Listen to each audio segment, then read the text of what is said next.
So how am I ever going to be made right, God? When I send my Son and He lives the perfect life that satisfies the Father. And then He dies a death on the cross so we don't have to die. And He says, what I will do for all who will come by grace through faith, I will substitute the work of Christ, the life of Christ and the death of Christ for their life and death.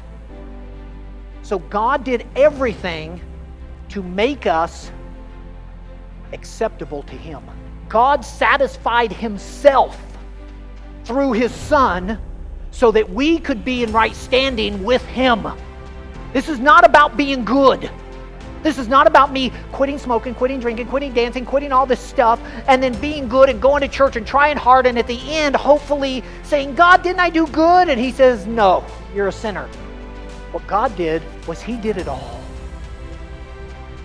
He even grants us the faith. If you believe today, it's only because God has graced you with faith. It's not because you're better than somebody else. God has opened your eyes to who He is. God has brought you to Himself. God has let you hear the news.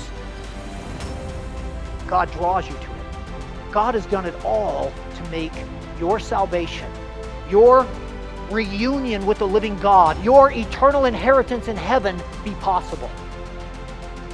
So He says, here's how I've blessed you. Here's the resources.